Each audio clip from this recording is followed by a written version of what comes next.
ഓം ശാന്താകാരം ഭുജഗശയനം പത്മനാഭം സുരേശം വിശ്വാധാരം ഗഗനദർശം മേഘവർണം ശുഭാംഗം ലക്ഷ്മീകാന്തം കമലനയനം യോഗവിധ്യാനഗമ്യം വന്ദേ വിഷ്ണും ഭവേരം സർവലോകൈകനാഥം. ഓം നമോ ഭഗവതേ വാസുദേവായ. നമോ ഭഗവതേ വാസുദേവായ. ഓം ശ്രീകൃഷ്ണായ പരബ്രഹ്മണേ നമഃ. എല്ലാ സജ്ജനങ്ങൾക്കും ഗുരുവായൂരപ്പന്റെ നാമത്തിൽ സാഷ്ടാംഗ പ്രണാമം. ശ്രീകൃഷ്ണ ചരിതാമൃതത്തില് ശ്രീകൃഷ്ണൻ ഹസ്തിനാപുരത്തിലേക്ക് തിരിച്ചു വരുന്നതും ജരാസന്ധ വധത്തിന് ശേഷം തിരിച്ചു വരുന്നതും ബന്ധനസ്ഥനായിരുന്ന രാജാക്കന്മാരെ മോചിപ്പിക്കുന്നതൊക്കെയാണ് നമ്മൾ കഴിഞ്ഞ ദിവസം കണ്ടത്. ഇപ്രകാരം ഭീമസേനൻ ജരാസന്ധന്റെ അന്ത്യത്തിന് കാരണമായി തീരുകയും തുടർന്ന് ജരാസന്ധ പുത്രനായിരിക്കുന്ന സഹദേവനാൽ ബഹുമാനിക്കപ്പെടുകയും ചെയ്തതിനെ തുടർന്ന് ഭഗവാൻ കൃഷ്ണൻ ഭീമനും അർജുനനുമൊത്ത് ഹസ്തിനാപുരത്തിലേക്ക് മടങ്ങുകയും ചെയ്തു. ഹസ്തിനാപുരത്തിന്റെ പ്രാന്തങ്ങളിലെത്തിയപ്പോൾ അവർ താന്താങ്ങളുടെ ശംഖ് മുഴക്കി. ഇത് കേട്ട് ആരാണ് എത്തിയിരിക്കുന്നതെന്ന് മനസ്സിലാക്കി എല്ലാവരും ഉത്സാഹവാന്മാരായി. അതേസമയം ശംഖനാദം കേട്ട് കൃഷ്ണന്റെ ശത്രുക്കൾ ദുഃഖിതരുമായി. കൃഷ്ണന്റെ ശംഖധ്വനി കേട്ടപ്പോൾ തന്നെ ഇന്ദ്രപ്രസ്ഥത്തിലെ പൗരന്മാരുടെ ഹൃദയത്തിൽ ആഹ്ലാദം തിരതള്ളി. കാരണം ജരാസന്ധന് വധിക്കപ്പെട്ടിരിക്കുന്നു എന്ന് അവർക്ക് ബോധ്യമായി. അതോടെ യുധിഷ്ഠിരന്റെ രാജസൂയം മിക്കവാറും ഉറപ്പായി. ഭീമസേനും അർജുനും പരമപുരുഷനായിരിക്കുന്ന കൃഷ്ണനും രാജാ യുധിഷ്ഠിരന്റെ മുന്നിലെത്തി അദ്ദേഹത്തെ വണങ്ങി. ജരാസന്ധ വധത്തിന്റെയും രാജാക്കന്മാരുടെയും മോചനത്തിന്റെയും കഥ യുധിഷ്ഠിരൻ ശ്രദ്ധാപൂർവം അവരിൽ നിന്ന് കേട്ടു. ജരാസന്ധനെ വധിക്കാൻ കൃഷ്ണൻ കൈക്കൊണ്ട തന്ത്രങ്ങളും അദ്ദേഹം ശ്രദ്ധിച്ചു. പ്രകൃതിയാ തന്നെ രാജാവിന് കൃഷ്ണനോട് ഏറെ വാത്സല്യമുണ്ടായിരുന്നു. കഥ കേട്ടതോടെ അദ്ദേഹത്തിന് കൃഷ്ണനോടുള്ള സ്നേഹബന്ധം കൂടുതൽ ദൃഢമാകുകയും ചെയ്തു. അദ്ദേഹത്തിന്റെ കണ്ണുകളിൽ ആനന്ദാശ്രുക്കൾ പൊഴിഞ്ഞു. ഒന്നും മിണ്ടാനാവാതെ അദ്ദേഹം സപ്തനായി നിലകൊണ്ടു. ജരാസന്ധ വധത്തിന്റെ ബാക്കിപത്രം ആയിട്ട് ഹസ്തിനാപുരത്തിലേക്ക് ശ്രീകൃഷ്ണൻ തിരിച്ചെത്തി. അതോടുകൂടി ഈ അധ്യായം 72-ാമത്തെ അധ്യായം ഇവിടെ സമർപ്പിക്കുന്നു. ഇനി അടുത്ത അധ്യായം 73-ാമത്തെ അധ്യായത്തെ ശിശുപാല മോക്ഷത്തെ പറ്റിയാണ് നമുക്ക് ചിന്തിക്കേണ്ടത്. ജരാസന്ധ കഥയുടെ വിശദാംശങ്ങൾ കേട്ട് രാജാ യുധിഷ്ഠിരൻ അത്യന്തം സന്തുഷ്ടനായി. അദ്ദേഹം പറഞ്ഞു, പ്രിയപ്പെട്ട കൃഷ്ണ, സച്ചിദാനന്ദ സ്വരൂപ, ഭൗതിക ലോകത്തെ സംബന്ധിക്കുന്ന കാര്യങ്ങളുടെ വിധാതാക്കളായിരിക്കുന്ന ബ്രഹ്മദേവൻ, ശിവൻ, ദേവേന്ദ്രൻ എന്നിവരെ ഉൾപ്പെടെ എല്ലാവരും അവിടുത്തെ ആജ്ഞ കൈക്കൊള്ളാനും നടപ്പിൽ വരുത്താനും സദാ ആകാംക്ഷാഭരിതരാണ്. ഇത്തരം മാറ്റങ്ങൾ സ്വീകരിക്കാൻ ഭാഗ്യം ലഭിക്കുമ്പോഴൊക്കെ അവർ അത് കൈക്കൊള്ളുകയും ഹൃദയത്തിൽ സൂക്ഷിക്കുകയും ചെയ്യും. കൃഷ്ണ, അങ്ങ് അപരിമേയനാണ്. ചിലപ്പോഴൊക്കെ ഞങ്ങൾ സ്വയം രാജാക്കന്മാരെയും ലോകാധിപന്മാരെയും ഒക്കെ ഭാവിച്ച് ഞങ്ങൾ സ്വയം രാജാക്കന്മാരായിട്ടും ലോകാധിപന്മാരുമായിട്ട് ഭാവിച്ച് ഞങ്ങളുടെ നിസാരമായ പദവിയിൽ ഊറ്റം കൊള്ളുമ്പോൾ ഉള്ളിൻ്റെ ഉള്ളിൽ പരമദരിദ്രരാണ്. വാസ്തവത്തിൽ ഞങ്ങൾ അങ്ങയുടെ ശിക്ഷയ്ക്ക് അർഹരാണ്. എന്നാൽ ശിക്ഷിക്കുന്നതിന് പകരം അങ്ങ് കാരുണ്യപൂർവ്വം ഞങ്ങളുടെ ആജ്ഞകൾ സ്വീകരിച്ച് അവ വേണ്ടതും നടപ്പിൽ വരുത്തുന്നു എന്നതാണ് അത്ഭുതം. ഒരു സാധാരണ മനുഷ്യന്റെ ഭാഗം അഭിനയിക്കാൻ അങ്ങയ്ക്ക് കഴിയുന്നതിൽ മറ്റുള്ളവർ അത്ഭുതപ്പെടുകയും ചെയ്യും. എന്നാൽ ഒരു നാടക കലാകാരനെ പോലെയാണ് അങ്ങ് ഇതൊക്കെ ചെയ്യുന്നതെന്ന് ഞങ്ങൾക്ക് മനസ്സിലായി. അപ്പോൾ ഇവിടെ ഭഗവാനെ അനന്യമായിട്ട് ഭജിക്കുന്നവരുടെ ആജ്ഞാനുവർത്തികൾ അനുസരിക്കാൻ തയ്യാറായിട്ടാണ് ഭഗവാൻ നിൽക്കുന്നതെന്നാണ് ഇതിൽ നിന്ന് യുധിഷ്ഠിരന്റെ വാക്കുകളിൽ നിന്ന് നമുക്ക് മനസ്സിലാകുക. ഒരു സാധാരണ മനുഷ്യന്റെ ഭാഗം അഭിനയിക്കാൻ അങ്ങയ്ക്ക് കഴിയുന്നതിൽ മറ്റുള്ളവർ പോലും അത്ഭുതപ്പെടുന്നു.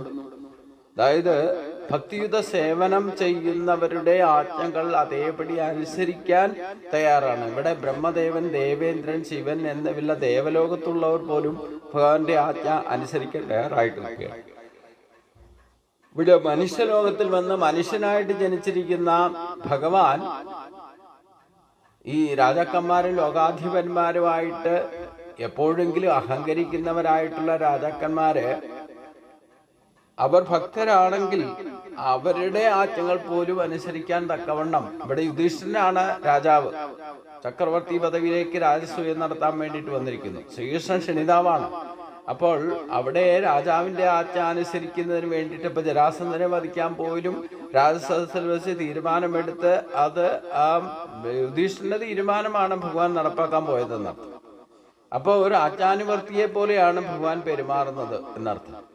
അപ്പോൾ മറ്റുള്ളവർ അത്ഭുതപ്പെടുന്നത് സാധാരണ പോലെ പരമ പുരുഷനായിരിക്കുന്ന ഒരാള് എങ്ങനെ പെരുമാറുന്നു എന്നുള്ളതാണ് യഥാർത്ഥത്തിൽ നാം മനസ്സിലാക്കേണ്ടത്. നമ്മൾ നിസ്സാര കാര്യങ്ങളിൽ അഹങ്കരിച്ച് നടക്കുന്നവർ, ഇവിടെ ഭഗവാൻ ലോകാധിപനാണ്, ലോകമഹേശ്വരനാണ്, എന്നിട്ട് പോലും സാധാരണ ഒരു രാജാവിൻ്റെ ആജ്ഞാനുവർത്തി ആയിട്ട് പ്രവർത്തിക്കുന്നത് ഒരു ലീല എന്നോണമാണ്. ഇത് ഭഗവാന്റെ ഏറ്റവും വലിയ ഭക്തിയുത സേവനം ചെയ്യുന്നവർക്ക് വേണ്ടിയിട്ട് ഭഗവാന്റെ ഏറ്റവും വലിയ യോഗക്ഷേമമായിട്ട് നമ്മൾ കാണണം എന്നർത്ഥം.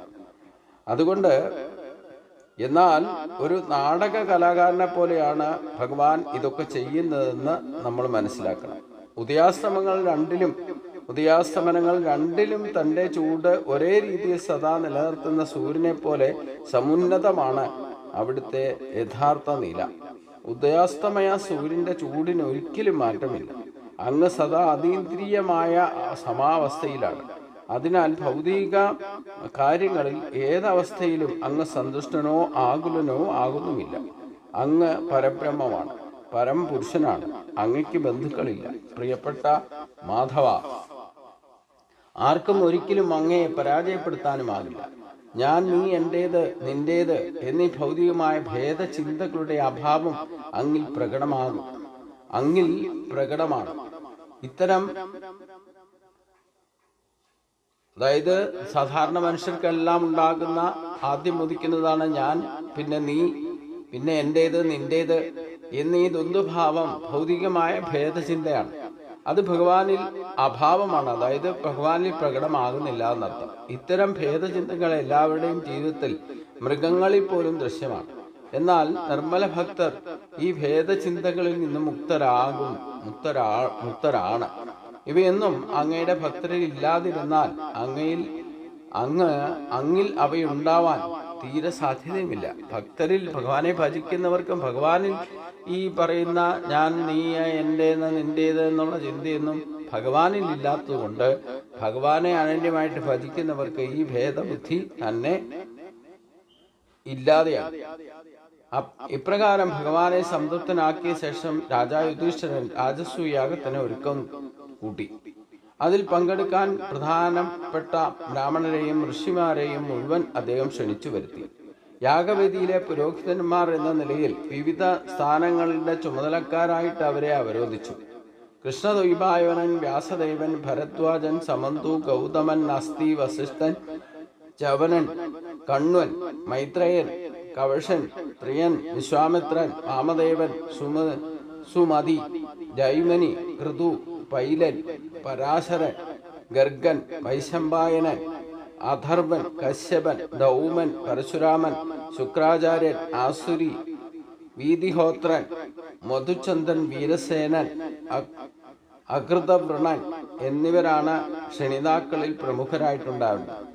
ഈ ബ്രാഹ്മണർക്കും ഋഷിമാർക്കും പുറമെ ഒരു പിതാമഹനായിരിക്കുന്ന ഭീഷ്മർ, കൃപാചാര്യർ, ദ്രോണാചാര്യർ, ധൃതരാഷ്ട്രർ എന്നീ മാന്യമായ വൃദ്ധജനങ്ങളെയും അദ്ദേഹം ക്ഷണിച്ചിരുന്നു. ധൃതരാഷ്ട്രരുടെ ദുര്യോധനൻ തുടങ്ങിയുള്ള മക്കളും മുഴുവനും മഹാഭക്തനായിരിക്കുന്ന വിതുരനും ക്ഷണിക്കപ്പെട്ട വ്യക്തികളിൽ മുഖ്യരായിരുന്നു. മന്ത്രിമാർ, കാര്യദർശികളും ഉൾപ്പെടെ ലോകത്തിന്റെ വിവിധ ഭാഗങ്ങളിലുള്ള സർവ്വരാജാക്കന്മാരും യുധിഷ്ഠിരൻ നടത്തുന്ന യാഗം കാണാൻ ക്ഷണിക്കപ്പെട്ടിരുന്നു. പണ്ഡിതന്മാരായിട്ടുള്ള ബ്രാഹ്മണരും ധീരന്മാരായിട്ടുള്ള ക്ഷത്രിയരും സമ്പന്നരായ വൈശ്യരും വിശ്വസ്തരായിട്ടുള്ള ശൂദ്രരും പ്രജകൾ പൊതുവെയും ചടങ്ങുകൾ കാണാനെത്തി. ചടങ്ങുകളുടെ ചുമതലക്കാരനായിരിക്കുന്ന ബ്രാഹ്മണ പുരോഹിതരും ഋഷിമാരും ചേർന്ന് പതിവ് പോലെ ഒരു സ്വർണ്ണ കലപ്പ കൊണ്ട് യാഗവേദി പടുത്തുയർത്തി. വൈദിക അനുഷ്ഠാനത്തിന് മുറയനുസരിച്ചുകൊണ്ട് യുധിഷ്ഠിരൻ യാഗത്തിന്റെ യജമാനൻ എന്ന നിലയിൽ ദീക്ഷ നൽകുകയും ചെയ്തു. പണ്ട് വരുണൻ ഇതുപോലൊരു യാഗം നടത്തിയപ്പോൾ യാഗസംബന്ധമായിട്ടുള്ള ഉപകരണങ്ങൾ മുഴുവൻ സ്വർണ്ണ നിർമ്മിതമായിരുന്നു. അതുപോലെ യുധിഷ്ഠിരന്റെ യാഗത്തിന് ആവശ്യമായ ഉപകരണങ്ങളൊക്കെ സ്വർണം കൊണ്ടാണ് നിർമ്മിച്ചിരുന്നത്. രാജാ യുധിഷ്ഠിരന്റെ യാഗത്തിൽ പങ്കുകൊള്ളാൻ തങ്ങളുടെ ബന്ധുമിത്രാദികൾക്കൊപ്പം പരമശിവൻ, ബ്രഹ്മദേവൻ, സ്വർലോക അധിപതിയായിരിക്കുന്ന ദേവേന്ദ്രൻ തുടങ്ങി സമുന്നതരായിരിക്കുന്ന ദേവന്മാരും ഒപ്പം ഗന്ധർവന്മാരും സിദ്ധലോകം, ജനലോകം, തപോലോകം, നാഗലോകം, യക്ഷലോകം, രാക്ഷസലോകം, പക്ഷിലോകം, ചാരണലോകം എന്നീ ലോകങ്ങളുടെ അധിഷ്ഠാന ദേവതകളും പ്രസിദ്ധരായ രാജാക്കന്മാരും അവരുടെ റാണിമാരും യുധിഷ്ഠിരന്റെ ക്ഷണമനുസരിച്ചുകൊണ്ട് സന്നിഹിതരായിരുന്നു. രാജസൂയം നടത്താനുള്ള ചുമതല ഏറ്റെടുക്കാൻ സർവ്വവിധത്തിലും യോഗ്യനും അർഹനുമായിരുന്നു യുധിഷ്ഠിരൻ. യുധിഷ്ഠിരൻ അന്ന് അവിടെ കൂടി ആദരണീയ ഋഷിമാരും രാജാക്കന്മാരും ദേവന്മാരും ഏകസ്വരത്തിൽ സമ്മതിച്ചു. ഇക്കാര്യത്തിൽ ഒരാൾക്കും എതിർപ്പും ഉണ്ടായിരുന്നില്ല. യുധിഷ്ഠിരന്റെ നില എല്ലാവരും പൂർണ്ണമായി മനസ്സിലാക്കിയിരുന്നു. ഭഗവാൻ കൃഷ്ണന്റെ തികഞ്ഞ ഭക്തനായിരുന്നതിനാൽ സിദ്ധികളൊന്നും അദ്ദേഹത്തിന് അസാധാരണമായിരുന്നില്ല. പോയ യുഗങ്ങളിൽ വരുണദേവൻ നടത്തിയ യാഗത്തിന് തുല്യമായി ഈ യാഗം നടത്താൻ ജ്ഞാനികളായിരിക്കുന്ന ബ്രാഹ്മണരും പുരോഹിതന്മാരും ദത്തസദ്ധരായിരുന്നു. മുറപ്രകാരം വൈദിക സമ്പ്രദായം അനുസരിച്ചും യാഗം നടത്തുവാൻ അതിൽ പങ്കുകൊള്ളുന്നവർക്ക് സോമരസം നൽകണമെന്ന് വിധിയുണ്ട്.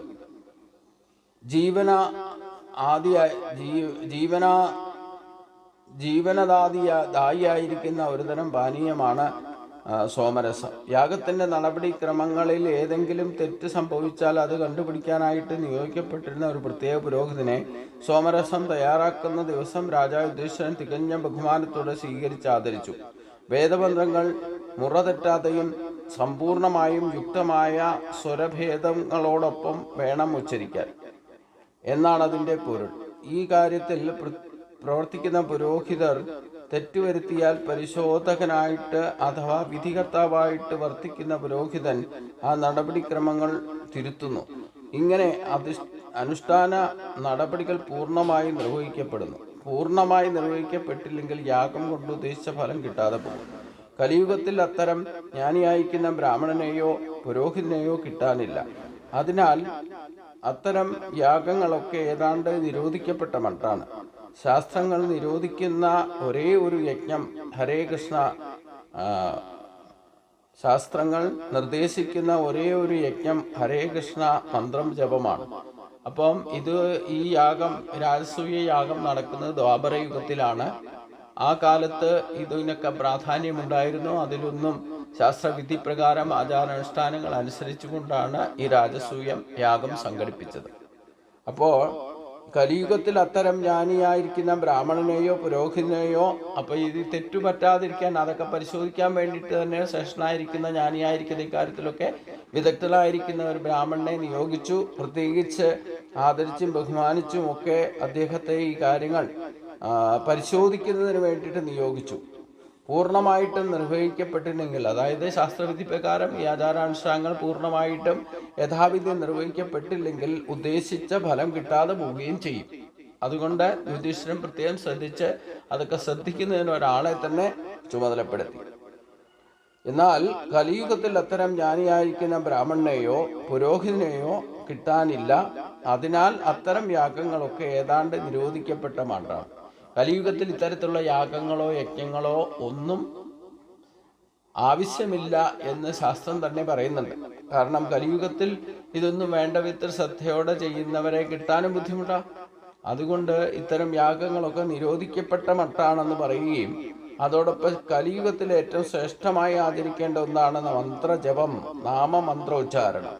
അതിന് കലിസന്തോപനിഷത്തിൽ പറയപ്പെടുന്ന ഹരേ രാമ ഹരകൃഷ്ണ എന്ന മന്ത്രമാണ് ജപയജ്ഞമായിട്ട് ആദരിച്ചാൽ ഇത്തരം യാഗങ്ങളും യജ്ഞങ്ങളും ഒക്കെ നടത്തുന്നതിൻ്റെ ഫലത്തെ ലഭിക്കുന്നതാണെന്നർത്ഥം. കാരണം ഈ നാമം ജപിക്കാൻ പോലും ആർക്കും സമയമില്ല എന്ന് പറയുന്ന ഒരു കാലമാണ് കലിയുഗം എന്നർത്ഥം. ഇത്തരം യാഗത്തിൽ സന്നിഹിതരായിരിക്കുന്നവരുടെ സദസ്സിൽ ഏറ്റവും സമുന്നതരായ വ്യക്തിയെ ആദ്യം പൂജിക്കുക എന്നത് മറ്റൊരു പ്രധാന ചടങ്ങാണ്. യാഗത്തിന് വേണ്ട എല്ലാ ഒരുക്കങ്ങളും പൂർത്തി ആയപ്പോൾ ചടങ്ങിൽ ആരെയാണ് ആദ്യം പൂജിക്കേണ്ടത് എന്നായി പിന്നത്തെ പരിഗണന. ഈ ചടങ്ങിന് അഗ്രപൂജ എന്നാണ് സാങ്കേതികമായിട്ട് പറയുന്നത്. അഗ്രം എന്നാൽ ആദ്യത്തേത്, പൂജ എന്നാൽ ആരാധന. അപ്പോൾ അഗ്രപൂജ എന്ന് പറയുന്നത് ഏതാണ്ട് അധ്യക്ഷ പദവി തുല്യമാണ്. യാഗസസ്യത്തിൽ എല്ലാവരും സമുന്നതരാണ്. അഗ്രപൂജയ്ക്കായിട്ട് പലരും യോഗ്യനായ ഒരാളെ നിർദ്ദേശിച്ചു, മറ്റു ചിലർ വേറൊരാളെയും. കാര്യം തീരുമാനമാകാതെ വന്നപ്പോൾ ഭഗവാൻ കൃഷ്ണന് അനുകൂലമായിട്ട് സഹദേവൻ സംസാരിച്ചു തുടങ്ങി. അദ്ദേഹം പറഞ്ഞു, യദുവംശശ്രേഷ്ഠനും തൻ്റെ ഭക്തരെ സംരക്ഷിക്കുന്നവനുമായിരിക്കുന്ന ഭഗവാൻ കൃഷ്ണനാണ് ഈ സഭയിലെ സർവോന്നതനായിരിക്കുന്ന വ്യക്തി. അതിനാൽ എതിർപ്പൊന്നും കൂടാതെ അദ്ദേഹത്തെ തന്നെ അഗ്രപൂജയ്ക്ക് ക്ഷണിക്കണമെന്നാണ് ഞാൻ കരുതുന്നത്. ബ്രഹ്മദേവൻ, ശിവൻ, സ്വർലോകാധിപതനായിരിക്കുന്ന ഇന്ദ്രൻ, അതുപോലെ ഉന്നതരായ മറ്റു പല വ്യക്തികളും ഈ സഭയിൽ സന്നിഹിതരാണെങ്കിലും കാലം, ദേശം, കീർത്തി, ജ്ഞാനം, വൈരാഗ്യം തുടങ്ങി ഏത് പരിഗണന വെച്ച് നോക്കിയാലും കൃഷ്ണന് തുല്യമോ കൃഷ്ണനേക്കാൾ വലിയവനോ അവിടെ ആരും ഉണ്ടായിരുന്നില്ല. ഐശ്വര്യവത്തായി ഒതുങ്ങുന്നതെന്തും കൃഷ്ണനിലുണ്ട്. ഒരു വ്യക്തിയുടെ ആത്മാവ് അതിൻ്റെ ഭൗതിക ശരീരത്തിൻ്റെ വളർച്ചാടിസ്ഥാനത്തിൽ പ്രമാണമായിരിക്കുന്നത് പോലെ ഈ പ്രപഞ്ച പ്രത്യക്ഷത്തിൻ്റെ പരമാത്മാവാണ് കൃഷ്ണൻ. യാഗാനുഷ്ഠാനങ്ങൾ, ഹോമാഗ്നിയിൽ ഹവിസർപ്പണം, വേദസൂക്തങ്ങളുടെ ആലാപനം, യോഗ അനുഷ്ഠാനശീലങ്ങൾ എല്ലാം കൃഷ്ണ സാക്ഷാത്കാരത്തിന് വേണ്ടി തന്നെ ഉള്ളതാണ്. ഫലോദ്ദിഷ്ട കർമ്മങ്ങൾ സ്വീകരിച്ചാലും സിദ്ധാന്തപരമായിട്ട് ദർശനങ്ങൾ പിന്തുടർന്നാലും ആത്യന്തികം ലക്ഷ്യം കൃഷ്ണൻ തന്നെയാണ്. ഇതാണ് ഭഗവാൻ തന്നെ പറഞ്ഞതും. ഏത് തരത്തിലുള്ള വേദവൈദിക കർമ്മങ്ങൾ ചെയ്താലും ഏത് ദേവതയെ പൂജിച്ചാലും അതെല്ലാം എന്നെ പൂജിക്കുന്നതിന് തുല്യമാണ് എന്ന് ഭഗവാൻ പറഞ്ഞിട്ടുണ്ട്. ബ്രഹ്മാർപ്പണം ബ്രഹ്മഹേർ ബ്രഹ്മാത്മോ ബ്രഹ്മണാഹുതം ബ്രഹ്മൈവ തേനഗന്ധവ്യ ബ്രഹ്മകർമ്മ സമാധിന എന്ന് ഭഗവാൻ തന്നെ ഗീതയിൽ വെളിപ്പെടുത്തുന്നുണ്ട്. അപ്പം ഏത് കാലത്ത് ഏത് തരത്തിൽ വേദവൈദിക മാർഗത്തിലൂടെ കർമ്മങ്ങൾ ചെയ്താലും അതെല്ലാം ഭഗവാനുള്ള സമർപ്പണമായി കരുതണം.